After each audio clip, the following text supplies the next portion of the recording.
ప్రియమిత్రులారా, నేను సృష్టికర్తను. ఈరోజు మీకు నా నుంచి విడుదలైన ఒక ప్రత్యేక శక్తి గురించి తెలియచేస్తాను. ఈ విశ్వ సృష్టి ఆవిర్భావానికి ముందు నా నుంచి విడుదలైన ఒకానొక అతి సుందరమైన, అతి విశాలమైన, ప్రత్యేకమైన, విస్తృతమైన ఒక ప్రకంపన. ఇది నా నుంచి విడుదలై అన్ని విశ్వాలకు వ్యాప్తి చెందింది. ఇది ఈ విశ్వ సృష్టి ఆవిర్భావానికి ముందు విడుదలైంది. ఈ ప్రకంపన ద్వారానే ఈ విశ్వాలన్నిటికీ నా శక్తి ప్రవాహాలు ఒక క్రమ పద్ధతిలో వెలువడుతున్నాయి. దీని ద్వారానే విశ్వాలు శక్తి ప్రసారాలను స్వీకరిస్తున్నాయి. దీనినే మీరు ఈథర్ అని అంటున్నారు. ఇది నా నుండి విడుదలయ్యే శక్తి ప్రసారాలను అన్ని విశ్వాలు ఉపయోగించుకునేటట్లు ఒక క్రమాన్ని అనుసరించి తరంగ రూపంలో ప్రసారం చేస్తుంది. కానీ ఇది మాత్రమే మీకు తెలిసిన విధానం. కానీ ఇంతకు మించి ఇంకా ఎన్నో రకాలుగా నా నుంచి శక్తి ప్రసారాలు జరుగుతున్నాయి. ఇవన్నీ మీకు అవసరానికి మించినవి అవుతున్నాయి. కానీ కొన్ని వివరిస్తాను. మరి ఈ విశ్వ సృష్టిలో అనేక రకాలుగా శక్తి ప్రసారాలు జరగబడుతున్నాయి. నా ద్వారా, అంటే నా ద్వారా మాత్రమే శక్తి ప్రసారం జరుగుతుంది. ఇంకేదీ లేదు శక్తి ప్రసారం చేసేది ఈ సృష్టిలో. ఏ విషయం కానీ, ఏ వస్తువు కానీ, ఏ వ్యక్తి కానీ, ఏ జీవరాశి కానీ శక్తి ప్రసారాలు స్వయంగా చేయలేవు. నా నుండి మాత్రమే శక్తి ప్రసారాలు స్వయంగా జరుగుతున్నాయి. నా నుంచి వచ్చిన శక్తి ప్రసారాలు మొదటగా విశ్వాలు గ్రహిస్తాయి. ఆ తర్వాత అది విశ్వశక్తిగా మారి ఆ విశ్వం అంతటికీ ప్రసారం అవుతుంది. ఈ సృష్టిలోని ప్రతి జీవానికి ఒక ప్రత్యేక ప్రకంపన స్థాయి ఉంటుంది.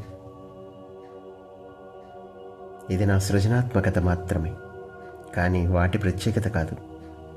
నా నుండి విడుదలైన కాంతి శక్తిగా మారి ఒక దశలో సృజన చేస్తుంది. అది కూడా విశ్వాలకు అందజేయడం కోసమే. ఈ విషయం మీకు తెలుసు అనే అనుకుంటున్నాను. నేను పూర్తిగా కాంతి రూపంలో ఉంటున్న చైతన్యాన్ని.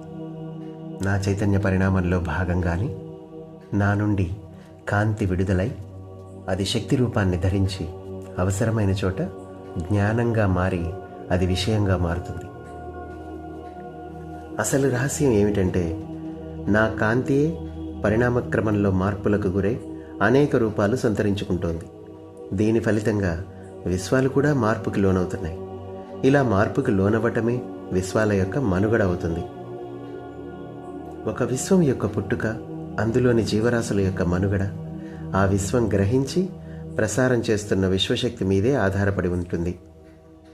ఒక విశ్వంలో ఎన్నో శక్తి స్థాయిలు ఉంటాయి. అలాగే ఉపశక్తి స్థాయిలు కూడా ఉంటాయి. మరి వీటన్నిటికీ తగిన విధంగా విశ్వశక్తిని మార్చి ప్రసారం చేసే బాధ్యత ఆ శక్తి క్షేత్రాల్లో ఉండే శక్తి అంశాలు స్వీకరిస్తాయి. మరి ఆ శక్తి అంశాలు సక్రమంగా పనిచేసేలా విశ్వశక్తే వారికి ప్రేరణ కలిగిస్తుంది. ఈ విశ్వాల యొక్క పుట్టుక, అవి పనిచేసే విధానం ఒక క్రమ పద్ధతిలో జరగటం వల్ల అక్కడ ఏ విధమైన సమస్య ఎదురైనా వెంటనే అక్కడ శక్తి ప్రసారాలలో వచ్చే మార్పును బట్టి ఆ శక్తి క్షేత్రం గ్రహించగలుగుతుంది. అది వెంటనే సరిచేయబడుతుంది. ఈ విధంగానే విశ్వాల మనుగడ జరుగుతూ ఉంటుంది. ఈ శక్తి స్థాయిలలో వస్తున్న మార్పులను ఎప్పటికప్పుడు సరిచేయబడి ఒక సమస్థితిలో శక్తి ప్రసారాలు జరిగేలా ఆ విశ్వం యొక్క శక్తి క్షేత్రం చూసుకుంటుంది. దాని యొక్క శక్తి అంశాలను అది ప్రేరేపిస్తుంది. ఈ శక్తి క్షేత్రాలలో అపరిమిత శక్తి ఉంటుంది. ఆ శక్తి క్షేత్రం నాలోని భాగమే. అదే నేనుగా ఉన్నాను. నేను ఈ విశ్వాలకు నిజమైన యజమానిని.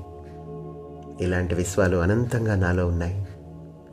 నా నుండి వెలువడుతున్న ఈ భాగాల సమాహారమే నేనుగా ఉన్నాను. మిత్రులారా, విశ్వ చైతన్య శక్తిగా, మూలశక్తిగా ఉన్న నేనే విశ్వాలుగా విడిపోయాను. విశ్వాలను నడిపిస్తున్నాను, సృష్టిస్తున్నాను.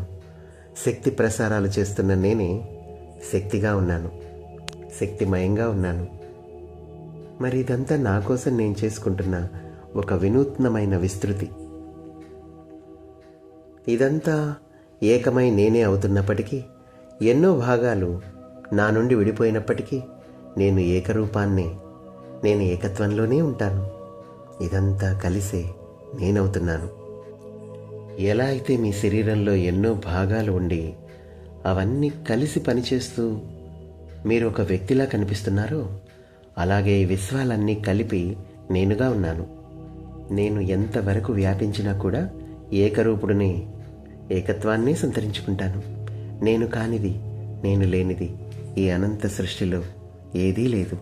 ఇదే ఈ విశ్వమయ సృష్టి రహస్యం. ఇదే సత్యం. ఈ సత్యమే దాగి ఉంది ఈ సృష్టి అంతా.